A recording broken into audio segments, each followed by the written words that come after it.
Most people think addiction is about drugs, alcohol, or destructive habits.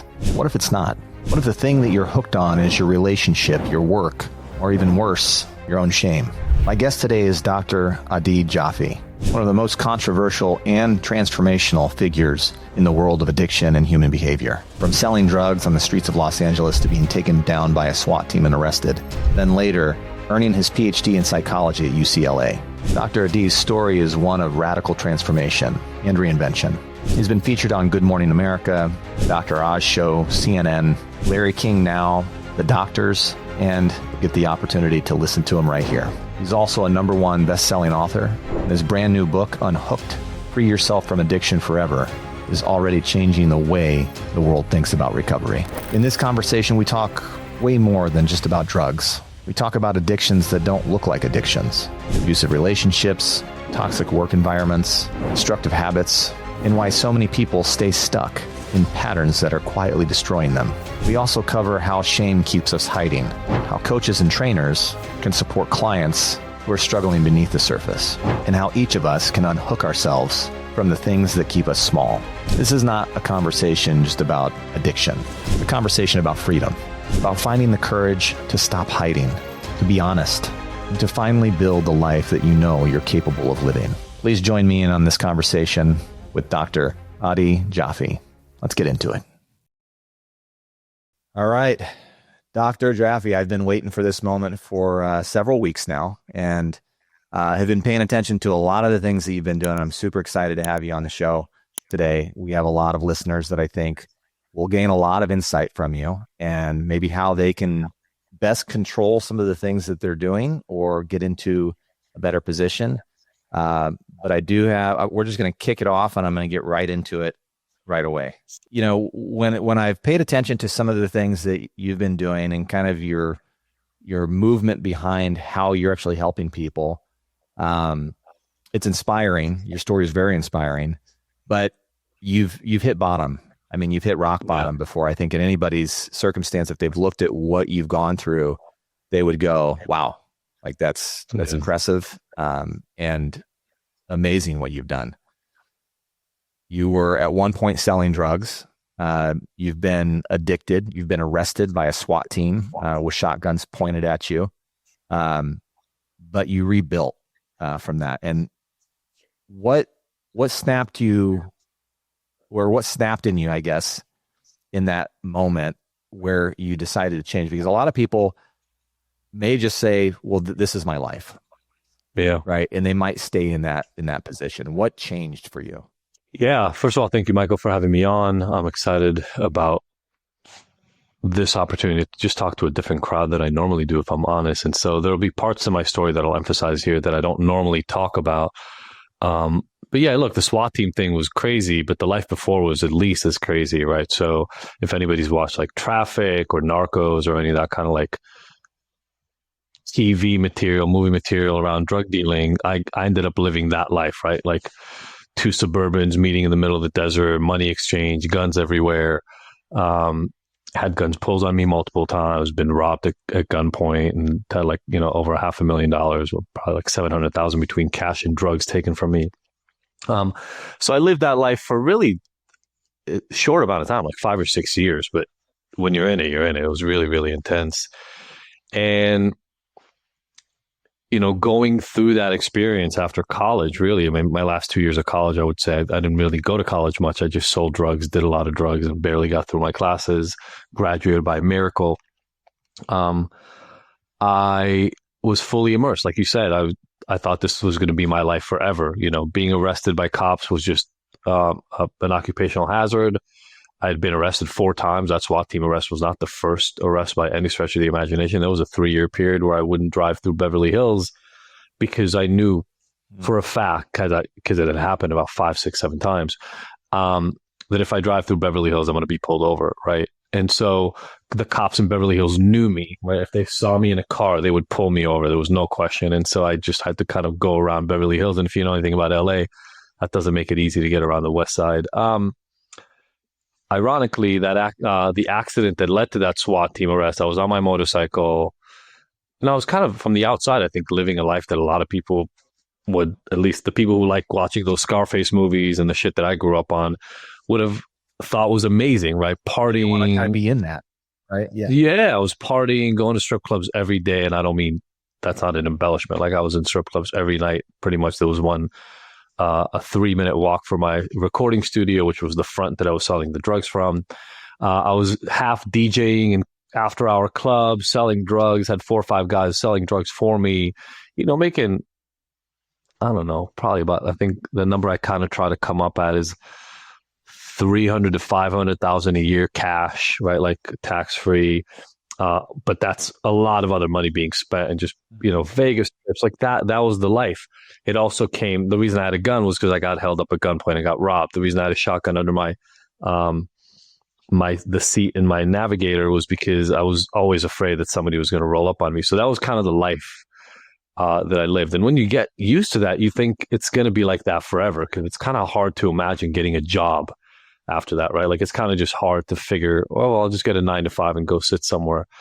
Ironically, now I say, in my current life, I said that was really my first business, right? Drug dealing was my first business. It was just a wholesale, well, it started out as retail, ended up in a wholesale business.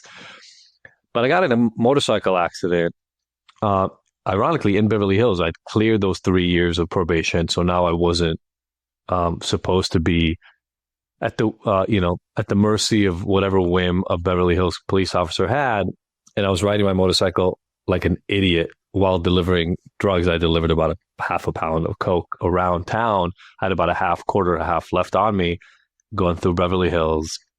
And this car cut me off on my motorcycle. If anybody rides a motorcycle, the problem with a bike is, while cars can slam on their brakes, you really can't slam on your brakes on a motorcycle, because if you do, you're still going forward. I was going to hit the car. So I tried to get around it, didn't quite make it. Leg got caught between the bike and the car, smashed my tibia and my fibula, but I didn't even drop the bike. I was still riding. When I looked down and kind of just saw my leg dangling there, I get off the bike, put it on the ground, searing pain through my whole body.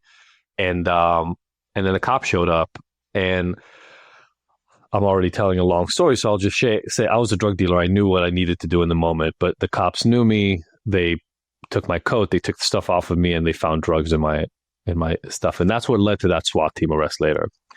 Most times I tell people the SWAT team arrest, but the part that's important here is a lot of people don't realize, forget, or I don't make a big enough point about it. I had a broken leg. I was in a wheelchair when that SWAT team arrest happened. I mean, I was in bed, but I couldn't walk. And from a physical standpoint, well, I always say that was like God, the universe, whatever you believe in, giving me a stop sign. Like, I couldn't walk. I could only roll in my wheelchair. I couldn't really drive, right? I couldn't do anything to keep that life going. And so it was like life kept give me opportunities, like that story about the guy who gets caught in the flood and he says, no, I'm going to stay. And then he ends up climbing on the roof and a boat comes by. Like, the universe kept giving me opportunities to quit. That motorcycle accident was certainly a big one. Away. And then I still didn't listen. Right, for 3 months, I kept trying to sell drugs while the cops would call me anytime they saw me on the street when I was going to court or whatever. They would stop and try to get me to snitch or cooperate. I wouldn't. 3 months later, they came to my house. And so you ask the question of, when did it flip? It didn't flip in one moment. It was like realization after realization after realization that I literally can't go the way I've been going unless I want to die or spend the rest of my life in prison. Like, those were the only two options. And compared to those two options, going to rehab or cleaning up my life seemed, if I'm honest, a bearable choice. Like, I was just okay making it. I wasn't happy about it.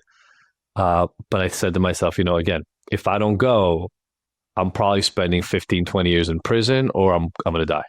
So what happened for you? Because you went through rehab, right? Yep. And I'm assuming that there was was that court ordered? Was that a requirement? Was that something that you took on your own and made that decision yourself? Or it wasn't court ordered yet. When you were going, were you? Okay. Yeah, essentially what had happened was my lawyer, who my parents helped me hire because all my money got taken and everything I had was taken away. And then part of the reason I'm saying this is, when I talk to entrepreneurial listeners and audiences, there's this catch-22 in entrepreneurship of like ego and motivation and drive to just achieve something that the vast majority of people would never even try, and humility, because you're new, you don't really know what you're doing, unless you're fucking Alex Hormozy right now. Sorry, I don't know if we can swear on this podcast, but unless you're Alex Hormozy right now, whatever, like keep your ego in check, right? Like you're not there yet. And so for me, there was a lot of ego in those early days. And it was, if I'm honest, it was really there to mask insecurities, but I acted like I had a lot of ego. And so moment by moment, as those things happen, I think some of that humility had to come in, like, oh shit, I'm heading towards a disaster, right? So my lawyer said to me, if you don't go to court, if you go to court the way you look right now, is 124 pounds, like a skeleton, right? I'm 165 sitting here in front of you. So I was 40 pounds lighter than I am right now, bags under my eyes. I was obviously addicted to drugs. And he said, if you go to court like this the whole time, you're going to go up to 15, 20 years in prison. Like you're going to spend a lot of time in prison. We got to get you to rehab. So he was the one that persuaded me that that was a good idea. But I didn't do great in rehab. I was, again, I was still kind of believing I could do whatever I wanted to. So I kept trying to cut corners.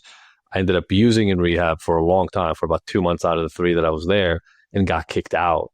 And that was, again, another opportunity. I tell a story about telling my dad the truth about getting kicked out instead of lying to him. That was, again, another opportunity in life to say, okay, look, shit or get off the pot, right? You can't half-ass this. You got to go all in.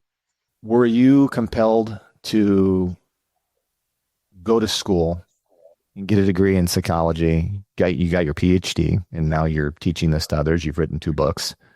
What compelled you to go to school? Like, was it maybe this subconscious thought that you were in rehab and you're going, these guys don't know what they're doing, right? And so almost as if you sought out to get a degree and go, let me learn how my brain actually works to see how I can overcome this on my own.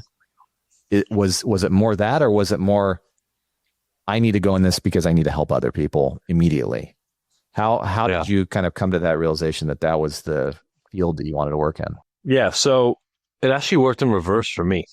So what happened was, when I got out of jail, I just wanted to get a job. I wanted to move on with my life. And ironically, a lot of that ego had been stripped away. So I would have taken any job. I mean, I was going to the mall. I don't know if anybody remembers like Structure and The Limited, or like those stores that existed in the mall for like men's clothing or whatever. I applied there. The Apple store had just opened in Santa Monica, and I was applying there. And I would get through the first interview because I looked fine as an applicant, but I had to check that box. Have you ever been convicted of a felony, right? By that point, I'd finished rehab and I did a year in jail. I got a 1+7, which was like, you have to spend a year in jail, and if you don't screw anything up, you won't get the other 7 years. But if you do anything wrong, you'll get another 7 years on top of it. So I stayed on the right path and essentially got away with the 1 year. But I got out and I had 9 felonies on my record. And you can imagine trying to apply to jobs with 9 felonies on your record. Nobody returned a call. So I tried to get a job for 9 months, Michael, and I couldn't. The closest thing I got was pizza delivery. And that was because a friend of a friend was the manager at the pizza place. And so I was essentially guaranteed a job there until that manager got moved to another store, and I lost that opportunity too. So here's the thing about the world, and I do believe now, between my marriage and other things that I've learned in the last 20 some years, I do believe in serendipity or synchronicity, right? Things happen as they're supposed to. And, ironically, if I would have gotten that pizza delivery job, I probably wouldn't be sitting here in front of you right now with a PhD, because it would have offered a path. But I didn't have that path available. Now, I already gave up on the money, right? I was making a ton of money selling drugs. I was making no money now. My parents were paying my $2,000 a month rent, which was a lot of privilege that I could even have them to rely on. And so I went back to school because I had no other option. What ended up happening, because I studied psychology, and that was what my bachelor's was in, I ended up learning about methods for helping people psychologically. And I said, holy shit, this is so different than the crap that they gave me in rehab. Let me see what I can do with this. And so I ended up going from my master's to my PhD at UCLA. I started a blog. I wanted to ask, did you get your bachelor's in psychology before going through the process of being an addict and selling drugs, or did you end up bachelor's post? No, I was in undergrad. Yeah, I was during my bachelor's when I got addicted to meth. So it was about 2021 when I got addicted to meth, 26 when I went to jail. So that was that 5-year mark. I was already selling drugs when I got addicted to meth, but I was selling like ecstasy, ketamine, kind of club drugs. And the way I got introduced to meth was actually a friend who was also a customer, but I had to study for finals and I was really struggling. I had a breakup. I was behind on studying. She said, hey, look, if you do some of this, you'll be able to stay up and study. And she wasn't wrong. I stayed up for 3 straight days and got B's in finals for classes I'd literally never walked into. So the drug helped me. I used this for the next finals period. Then I started using it for midterms. Then I was using it for midterms and papers. And then I was using it every single day. And so within 6-9 months, I went from never hearing of meth to using it daily. And I was already selling. So now we started selling meth, which meant I had unlimited access to it. By the time I was like about 2 years from then, I was using an 8-ball of meth every single day. And most people I've never used meth, and that's a good thing. Keep it that way. But that's like $300 to $400 of meth every day, right? I was always on meth. I was not sober, I would say, pretty much from the age of 16 to the age of 26. So it was probably about a decade of my life that I was really not sober for a full day. And between weed, alcohol, and then harder drugs. So in my bachelor's, when I was still getting my bachelor's degree, I was already heavily addicted to meth.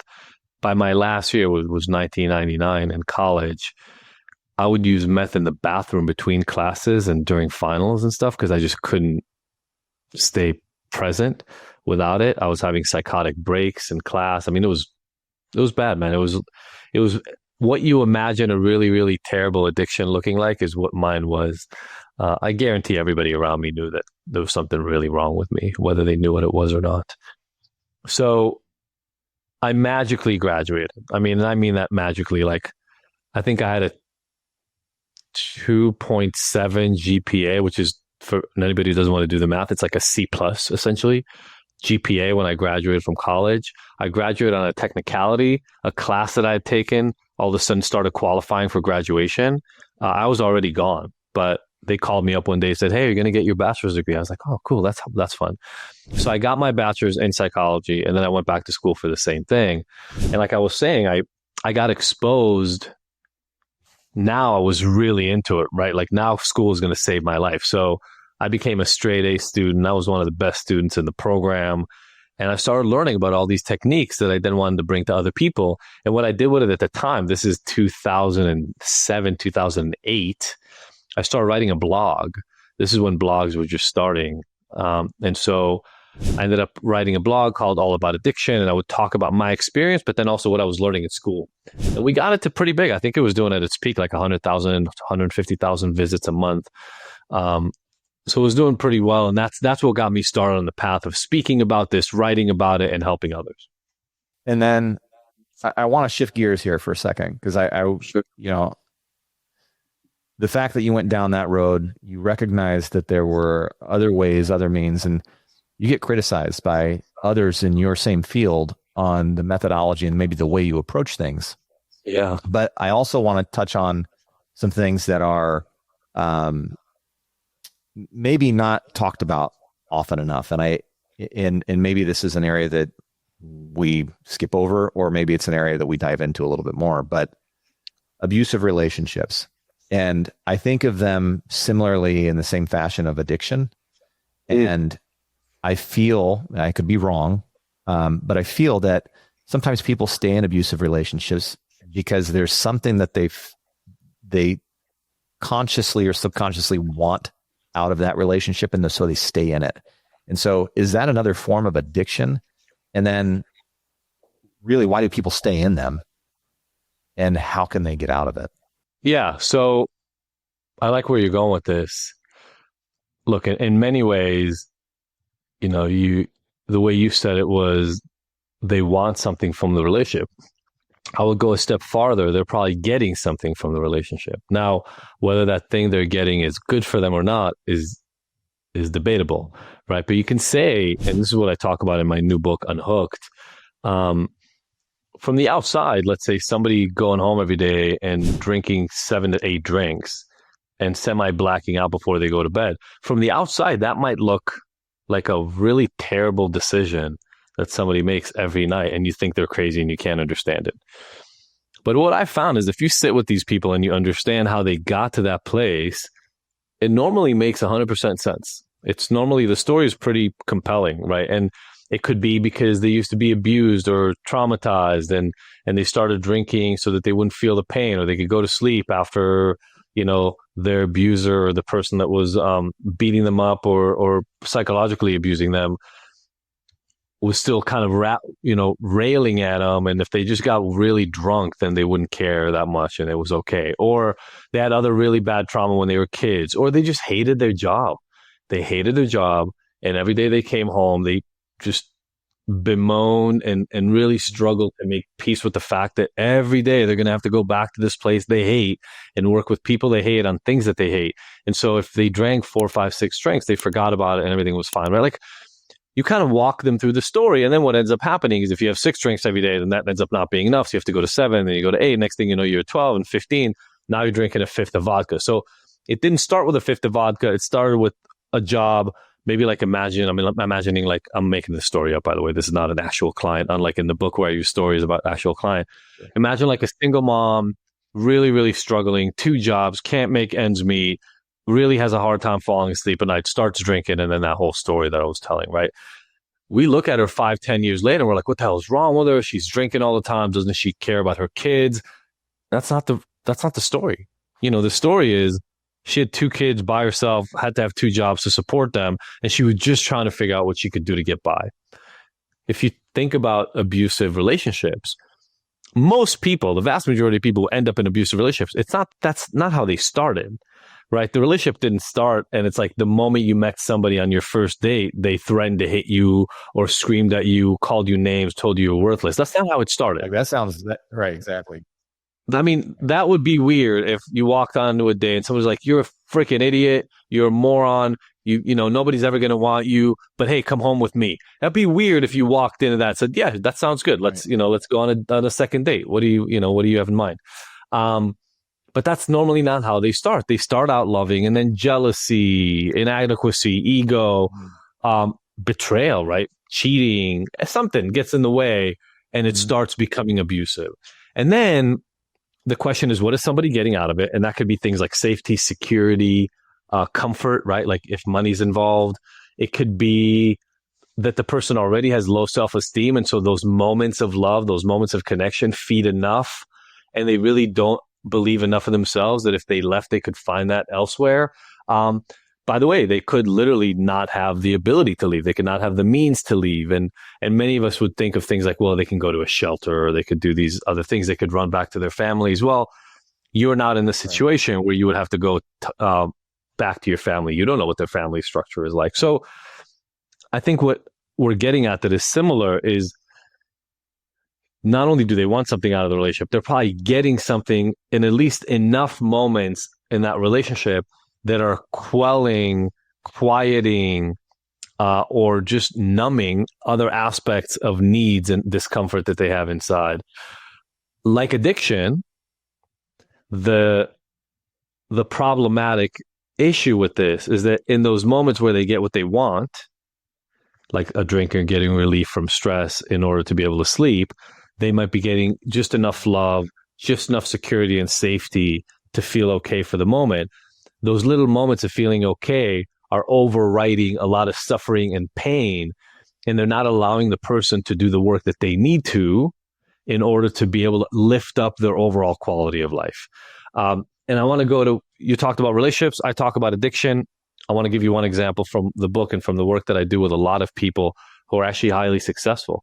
There could be people listening right now, and by the way, unfortunately, I still halfway fall in this camp. So I'm also talking to myself as I'm saying this next piece, who do the same thing with work, right? So they're not very comfortable. They don't necessarily believe that they're worthy enough or that they've achieved enough.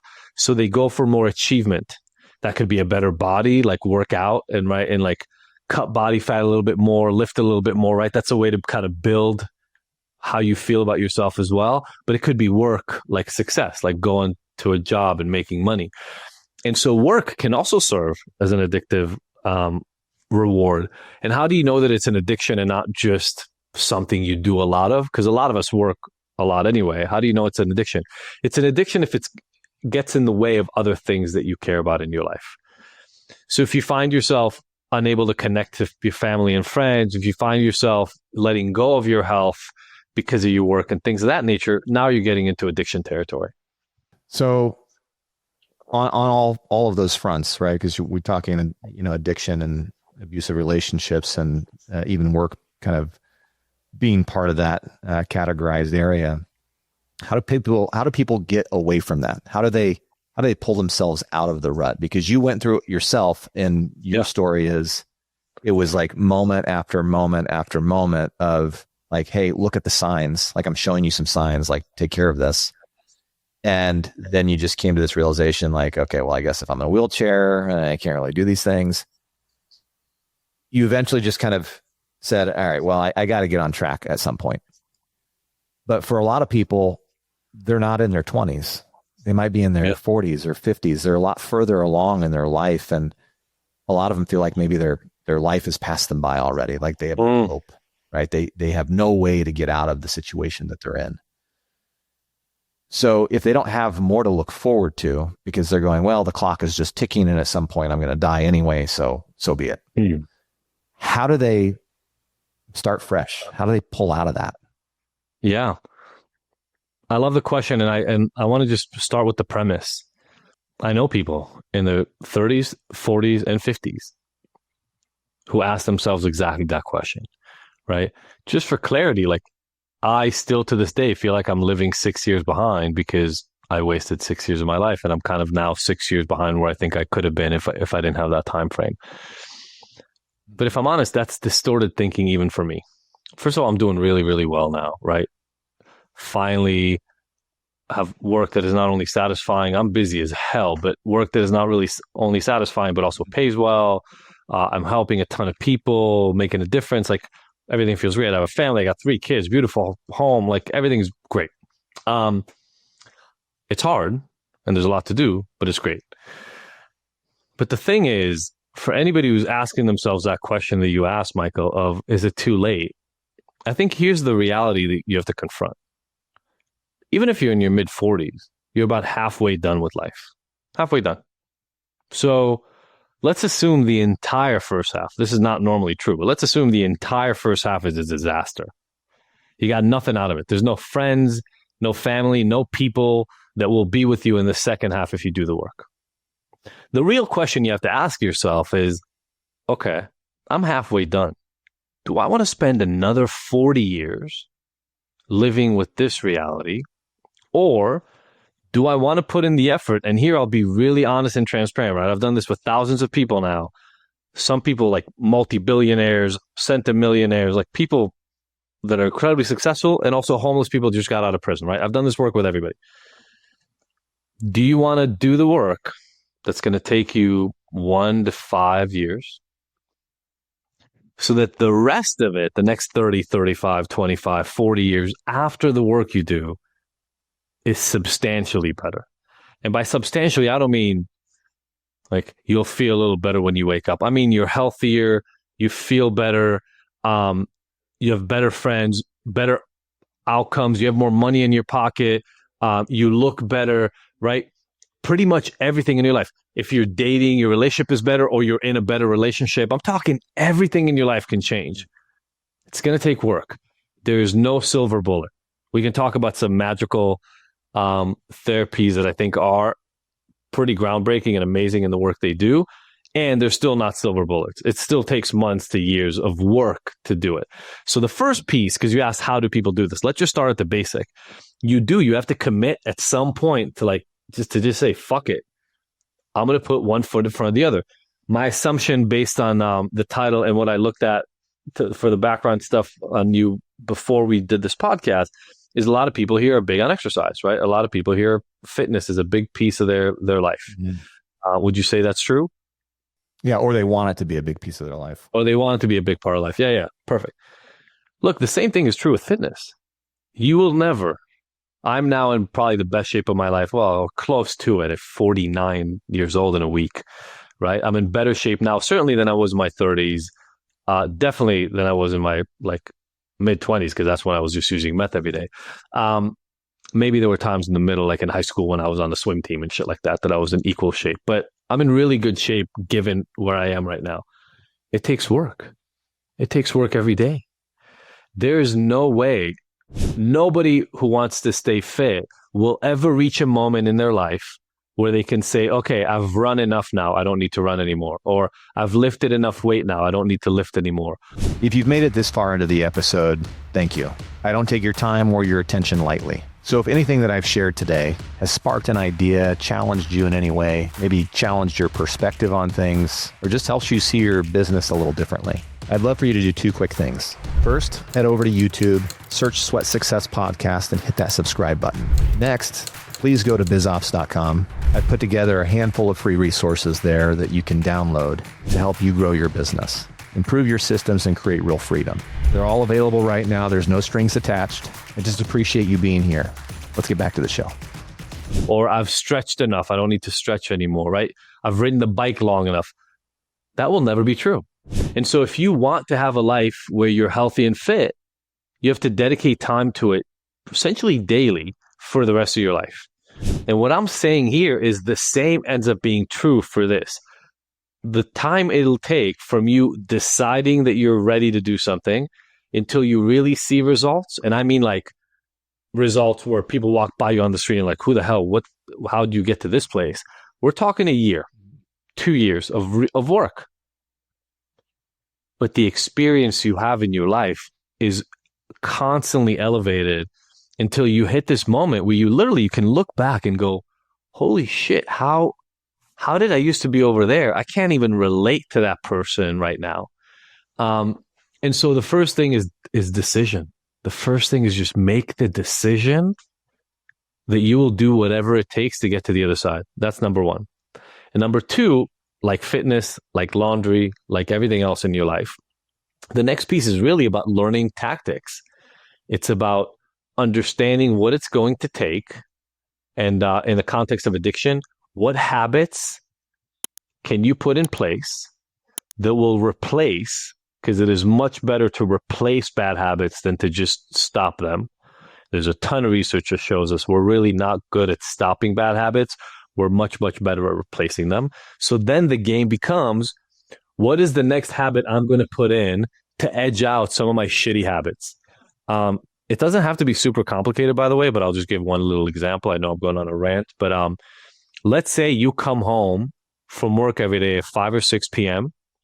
and you sit down in front of the TV and you crack open some drinks and you just sit there for a few hours to drown out how much you hate your shitty life with some alcohol. We'll keep a simple example, right? Okay.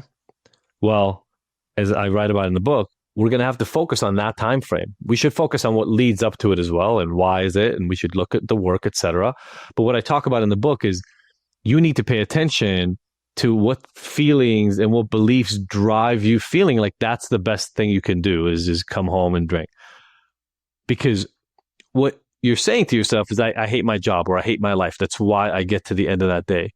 So we need to work on those things, your job and what you do earlier in the day. But then we also need to figure out how to replace that habit. So if you want to move out of that cycle, one of the things we should do and probably could do is have a time where you meet with friends right after work for a pickup basketball game or a workout, or you go for a jog in the park with them, or doesn't matter. Like you can have a book club. Just replace that time frame where you had the habit while we look at, so we have to work in parallel. We have to work on your job and the aspects of life that you don't like and replace the habit. And you do this for a few months, and what will end up happening is you will already find yourself in a different state of mind. And then you go through the cycle again. Okay, what's the next habit that I need to look at? What drives it? I have a model in the book called the Sparrow Loop: stimulus, perception, activation, response, outcome. And I give people a framework to analyze why do I drink? Why do I use drugs? why do I go back to a person that isn't good for me? And then once we understand the why, we can go attack that. Do you think that a lot of people that are in these situations, that they normalize and justify their situation? And I'll give you an example. And I want to ask, like, kind of the position you were in, like if you were normalizing or justifying the situation that you were in at that point in time, when you were at your point in your life where you're selling drugs and those things. But I had a friend, really close friend of mine, and quite honestly, I don't even know where he's at today. Yeah. But he had gone through this process of, he was a heavy drinker. His mother was a heavy drinker. And I always remembered she was a single mom, and, she was taking care of him and her other kid. Mm. And every time I was over there, it was chaos. She was always drunk. And he would always tell me, this is like in high school, he'd always tell me I'm never going to be like her. And he ended up just like her. He's not around for his kids. He's totally gone. I don't even know where he's at. And I remember when I came in to try and help him, he didn't admit that he was an alcoholic. He kept telling me, no, I could quit this whenever I want. I just don't. I could quit it whenever I want. I'm not an alcoholic. So in my world, he was normalizing the situation. Like this is normal for me. Like I can quit anything. And he was justifying the situation because when he was drinking, he was like, I had to get, away from my girlfriend or whoever he was with. Do you feel like that's a normal thing? Because it's really hard for someone to go and recognize, number one, I have a problem. And number two, I need to create these habits to get rid of this bad habit, because they don't even recognize it's a habit, a bad habit at that. Yeah. So how did it work for you? And then how do you kind of tame those situations with friends or family, or even if you're in it yourself? Yeah. It's really interesting. First of all, yes, everybody will minimize the reality of the habits they engage in. But I think there are actually two reasons for that. Number one, from their vantage point, which is something most of us miss, it is helping, right? Like from your vantage point, Michael, it's only destroying his life. From his vantage point, there's a piece to it that is helping. So it doesn't look as bad as it looks to you. Does that make sense? Like in the fitness world, have you ever seen anybody who just is working out and you're like, bro, you're bulking up way too much. Like you're starting to look too big. This is I think you should slow down. And they're like, what are you talking about? This is right. They have a different view of themselves. Does that make sense? And you can do it on the flip side, right? Like somebody who's controlling their food and their diet and they're just losing every little ounce of body fat. And you're like, bro, I think you need to eat. You might need to increase your calorie. So even in vanity and in physical appearance, you can have a very different subjective experience of the current reality. Does that make sense to get started? So he looks at his drinking differently than you do because it also gives him benefits. The second piece is more insidious and it's harder to deal with. At the level of drinking you're talking about your friend having, and I'm sorry, by the way, that most people know somebody like that. It's really painful to watch. Their drinking is a protective mechanism to not deal with reality. And so I've dealt with so many clients where it takes months of working together before they can admit to themselves and somebody else that they're in pain. Because every single time that they experience the pain, they have a protection, they have a mask, they have a blanket to put over it, which is their addictive behavior. Like, I'll go to an example we haven't used yet, but I'm assuming there's a lot of men listening right now. Porn. Porn is one of those things. It's one of those things you started out using when you were a teenager. You kind of just got used to. So you became habitual. But for a lot of men, if they're not getting enough sex in their marriage, if they don't have a partner, they end up relying on porn as kind of a replacement for intimacy and sex. It's not really a satisfying replacement. It's kind of, it's like a 4 out of 10 in terms of replacing real connection and real intimacy. But a lot of men, when you say to them like, hey, what do you think about watching porn less? Forget never watching porn again. Like just watching less porn, like porn's not a problem. I'm good with it. And it's because if they took it away, they would have to deal with how lonely and how upset they are at their current relationship sex. And, does that make sense? So Mm-hmm. Part of it is they don't see it the same way. The other part is it serves its purpose, which is to hide from reality. So that's why, like in the book, one of the things that I talk about that I think is important for a lot of us who are trying to help somebody else is I don't think you start with the habit, because that's a little bit like saying to somebody who's taking medicine, hey, the way to feel better is to stop taking your medicine. They're going to look at you like you're crazy and say like, no, you're wrong. The medicine is what's helping me. We have to start from the understanding of the pain. So do you think that could, you said a couple things there that were on my mind. One was that when they're in that situation, they minimize it. And of course, if you took it completely away from them, that, that puts them in a position of recognizing their kind of like their current life and their current situation, which in my mind might even push them over the edge to maybe something else or spiral them out of control. That all being said, you mentioned also that people hide. And I see this a lot in the fitness industry. Customers want to come into the gym, right? They really want to, especially if they're looking for a way to maybe lose weight. The biggest one is weight loss. But they walk into the gym and they feel shame or guilt. They also feel like somebody is shining a light on them, right? Like, hey, look, that person who's fat just walked in the door.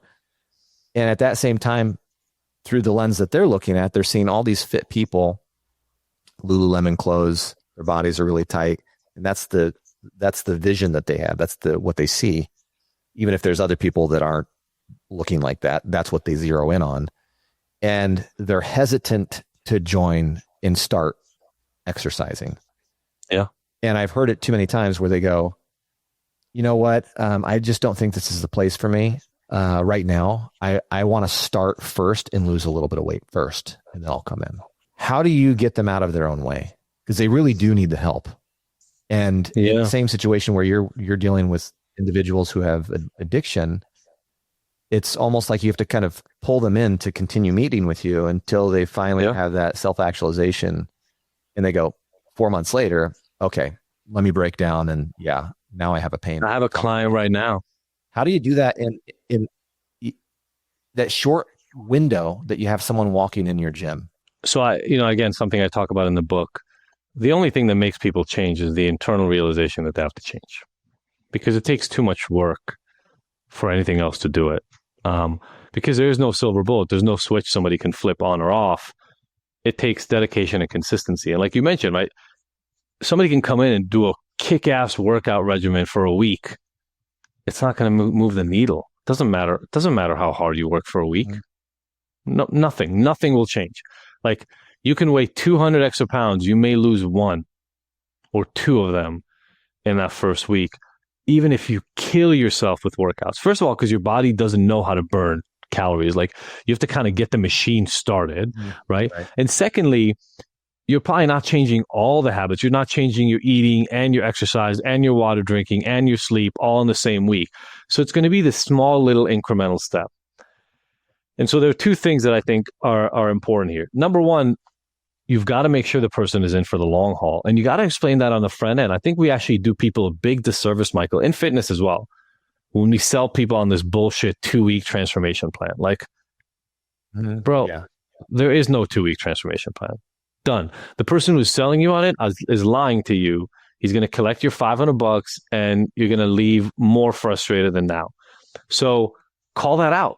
Call it out and say there's no scientific evidence that, other than starving yourself and taking stimulants for a few times, which by the way will kill your metabolism on the other side and make your problem 10 times worse when you stop because you can't carry that for too long. There is no evidence that suggests that I can do anything for you in 2 weeks. Let's let that go. But you don't want to look better in 2 weeks and then look like shit again in 2 months. You want to look good for the rest of your life. So it's about changing a lot.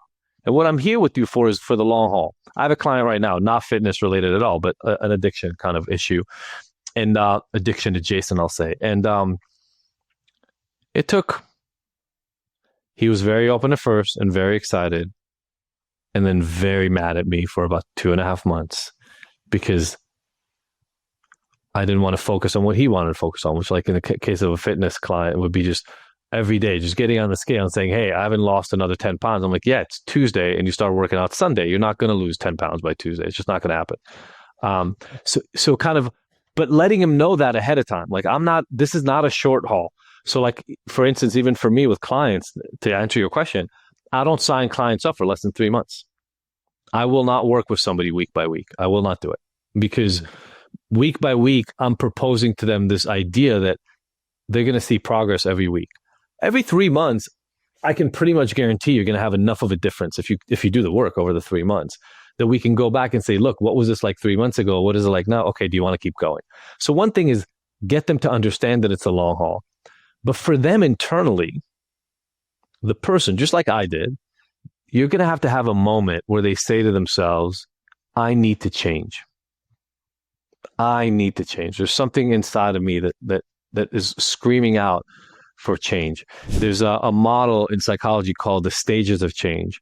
And there are people who don't think they need anything to change at all. Like your friend might be there. It's called pre-contemplation. They're not even thinking about it yet. Then there's contemplation. Maybe I need to do something about it. Then there's preparation, and then there's action. I think a lot of us, what we need to do is we just need to recognize where somebody else is in the process. And maybe right now they don't even need the workout yet. They need the mindset work, right? And to say to them, look, I want you to have success long-term. And in order to do that, here's what needs to be there in place.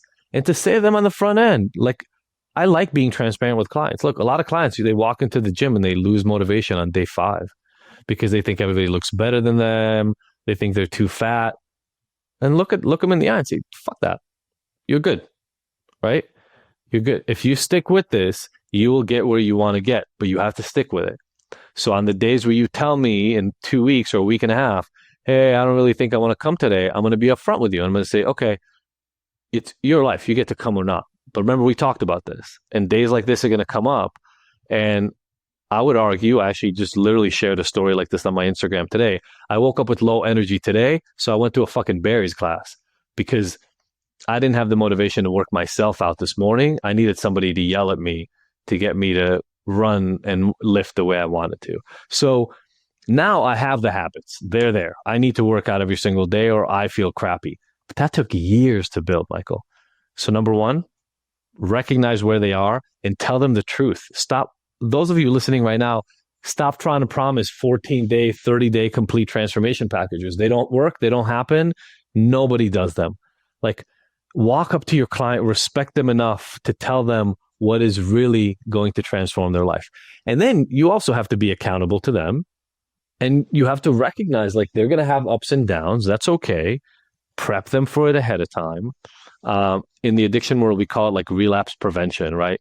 If you let them know ahead of time, look, you're going to have a relapse. You're going to go home after a workout. You're going to eat a tub of ice cream.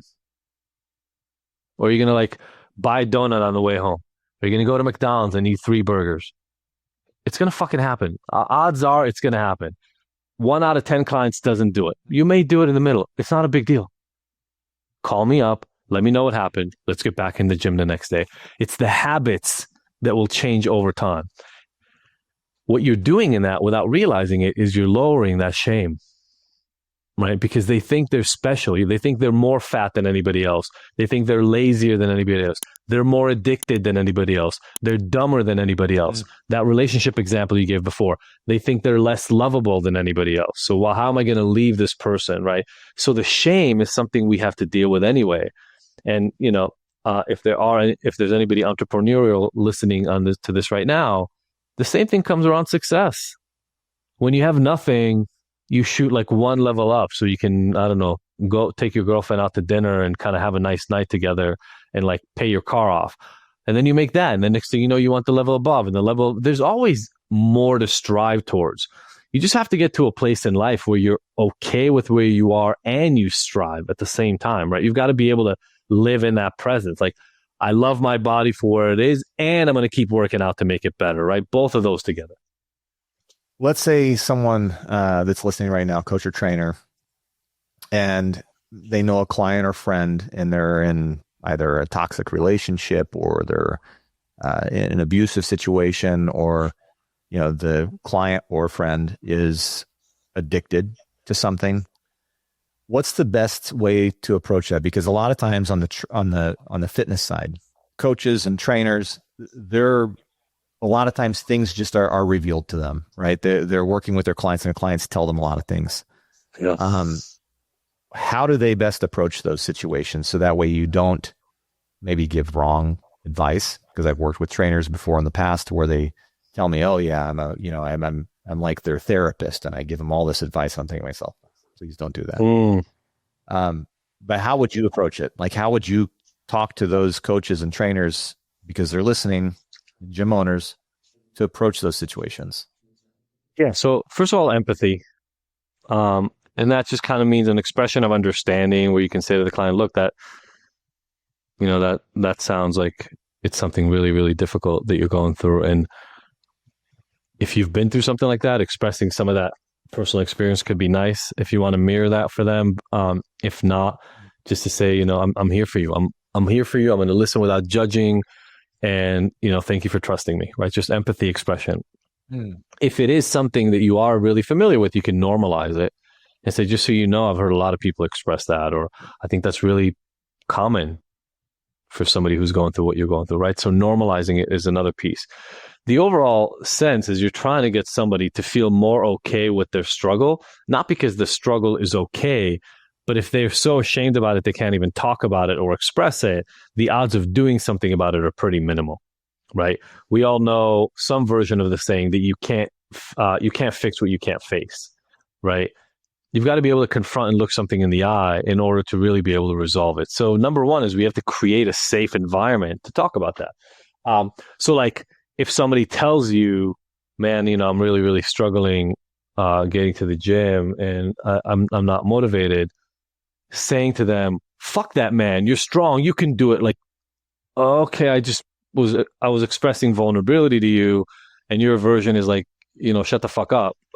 Maybe not the best way to talk about it. How about saying, hey, I get it, right? This is new for you. A lot of people that struggle in that way. And I totally relate. I even struggled when I got started. It was hard to get in the gym 4, 5, 6 days a week. I totally get it. Thank you for sharing that with me. And I just want to let you know, I've seen it in myself and I've seen it in hundreds of other people. Small little steps, right?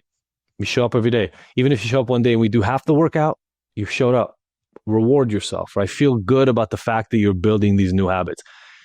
You've accepted them, you've normalized it, and you've given them a way to not be perfect, but still show up. And so I think it's really important, like I was saying in the book, so many of us, we want to go right to the solution. Like you've been exercising for, I don't know how long, Michael, let's say, but like years, right? It's in the order of maybe a decade or something that you've been focused on fitness. So a lot of the answers that a lot of these people need. But imagine how out of the water you would have felt 10, 15 years ago if somebody came to you and said, bro, you're out of shape, man. Here's what you need to do. And they gave you like their 15-year later list. You'd feel overwhelmed.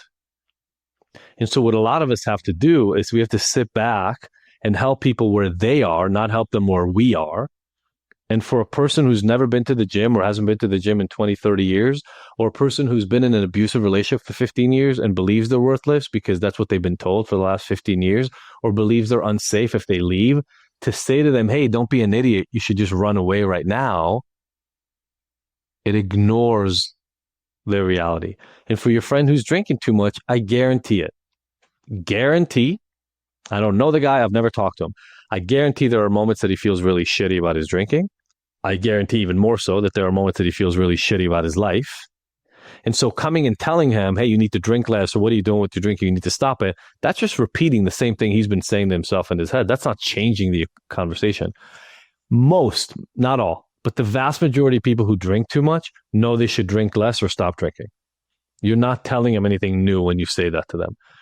But rarely does somebody walk up to them and say, hey man, I see what's going on for you and I see the drinking and you must be really struggling right now.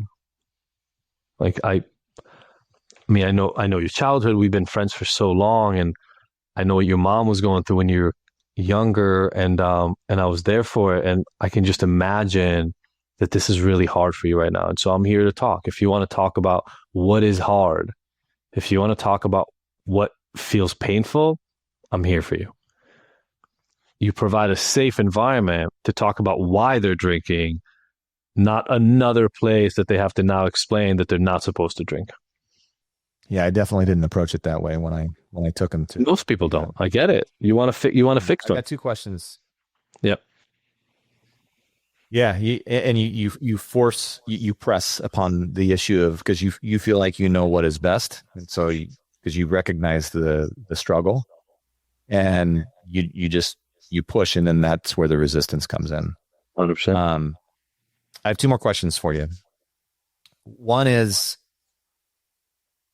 there a time today or ever since you've been clean, since you've been out of your addictive state, where you go to yourself in your own mind and you go, you know what? It would be good right now to have a drink, or it would be good right now to, to have an 8-ball, or it'd be good to, do you ever do that?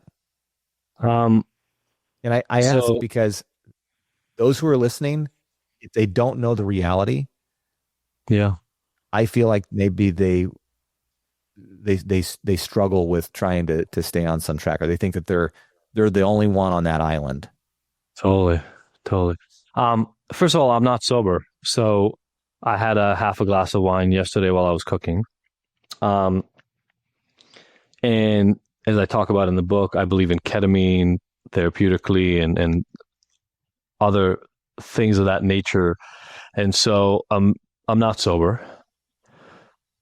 But to speak to the people that you mentioned, I'm very keenly aware of any time I engage in any of that behavior now. And it's a conscious choice where I look at, well, have I been drinking for multiple days in a row? Am I drinking because I want to overcome some pain, or am I drinking because I'm sitting cooking and I'd like to just have a glass of wine? And literally, my wife was laughing at me the night before because I poured myself a glass of wine and had one sip and just didn't drink the rest of it. So I'm not sober. I was sober completely for 3 years, and I slowly integrated it back. But like I said before, like dusting, like laundry, like exercise, it's an ongoing, not just effort, an ongoing part of my life to assess where I am with these things.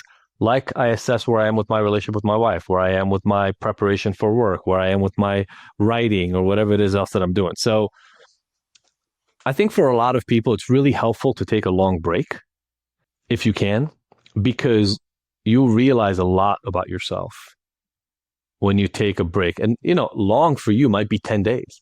Long for you might be a month. That might be a long break. But if you take a month off of drinking and you've been drinking, and let's say all mind altering substances, right? So you do that for a month and you've been drinking or using straight for years, shit's going to come up. And you're going to recognize it because you don't have anything to run to. And so at the end of that month, you're going to have this real recognition and realization of why you drink. And that's a really, really good learning to have, right? So I do think it's really helpful for everybody to take a break. Most years I'll take a break, like a month-long break, think dry January or something like that, just to reset and just recognize where it is in my life. And I have an online program. It's called Ignited. It's this hat that I'm wearing, where we do assessments and we help you figure out what areas of your life need attention, because normally it's not one, there's a handful of them that you really have to pay attention to and put real effort towards building back up in order to get yourself where you want to go. The last question I have for you is, what's the one thing that you want every man and woman who feels stuck in a destructive cycle, right? Whatever, whether it's a drug cycle or a relationship or a lie, what do you want them to hear right now? What is it that would be impactful enough for them to go, that guy just reached me? Like even if it's just one person that's listening, this is also from the book. I've had to think about this a lot. Change. So yeah, I've had to think about this a lot. So, because I get to ask this question a good bit. Find somebody you can really trust and be honest with, and stop lying.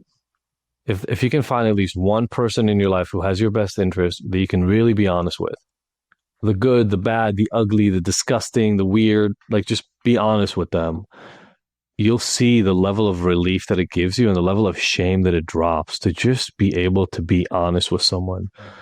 So many of us lie to so many people, and we lie to ourselves about so much of what's going on, that the moment you can be a little bit more honest, a little bit more truthful, you feel better. And if you feel better, you don't have to use and you don't have to do a lot of the other things you needed to do in order to feel okay.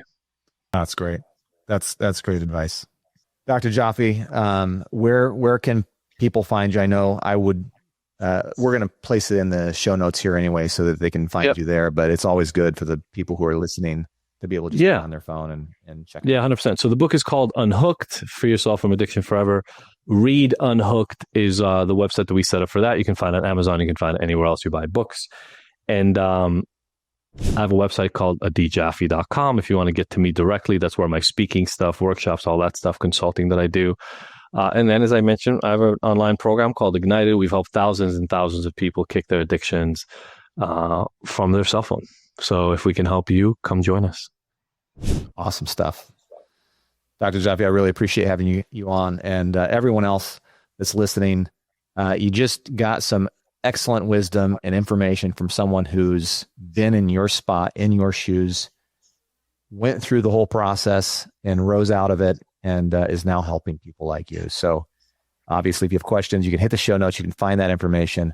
And as always, if there's someone that you feel could benefit from this show, benefit from the information that you've heard here, please share it with them. My kids always say sharing is caring. And I know it's kind of corny, but the reality is it really does help everyone else out there.